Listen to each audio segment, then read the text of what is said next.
Actual గా నేను మీకు మెసేజ్ చేశాను మేడం స్టార్టింగ్, నాకు టైం అడ్జస్ట్ కాక అన్ని అడ్జస్ట్ కాక బాబుని చూసుకోవాలి ఇక్కడ మాకు అని చెప్పాను కదా. తర్వాత ఇంకా ఫిక్స్ అయ్యాను అనమాట మైండ్ లో ఒక డెసిషన్, విల్ పవర్ అనేది ఇంకా విల్ పవర్ అట్లా చెయ్యాలి, ఇంకా క్లాసెస్ ఫాలో అవ్వాలి అన్నట్టుగా ఇంకా కంటిన్యూ చేస్తున్నాను. కంప్లీట్ చేశాను ఆల్మోస్ట్, మీ క్లాసెస్ అటెండ్ అయ్యాను. అండ్ ఇంకోటి ఏంటంటే మెహందీ అనేది ఇంత సబ్జెక్ట్ ఉంది అనేది నాకు ఇప్పుడే తెలిసింది అనమాట. బయట ఈ క్లాసెస్ అటెండ్ అవ్వక ముందు ఓకే వీళ్ళందరూ పెడుతున్నారు ఏంటి మొబైల్స్ లో చూసి పెడుతున్నారు అన్నట్టుగా నా ఒపీనియన్ ఉండేది. ఇప్పుడు ఏంటంటే మెహందీ ఈ క్లాసెస్ అటెండ్ అయిన తర్వాత మెహందీ అంటే ఒక సబ్జెక్ట్ ఉంది, దీని వెనక చాలా ఉందని చెప్పేసి నాకు ఇప్పుడు అర్థమైంది.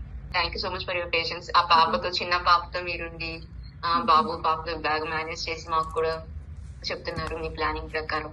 ఒక మాట మాత్రం బాగా అన్నారు మ్యామ్, నిన్న అనుకుంటా, మీకు అన్నిటికీ టైం అంటూ ఉంటుంది ఇన్స్టాగ్రామ్ చూసుకోవడానికి అన్నట్టుగా చెప్తుంది ఆ మాట. పొద్దున మా హస్బెండ్ అదే డిస్కస్ చేశాను, ఇలా మేడం ఇలా అన్నారు అంటే నీ గురించి అన్నారేమో చేయరు ఇన్స్పిరేషన్ గా కూడా మీరు మాకున్నారనమాట. లాస్ట్ ఫైనల్ గా నా విల్ పవర్ తో క్లాసెస్ అటెండ్ అయ్యి మీకు గుర్తుందన్నా నేను ఫిట్ అవుతానని కూడా చెప్పాను మీకు ఒకసారి స్టార్టింగ్ లో. మీరు ఫిట్ అవుదాం అనుకుంటున్నాను, మన టైం మేనేజ్మెంట్ అవ్వట్లేదు అని చెప్పేసి చెప్పాను.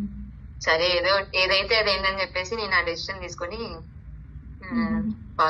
ఫార్వర్డ్ అయ్యాను. Thank you so much ma'am, thank you so much.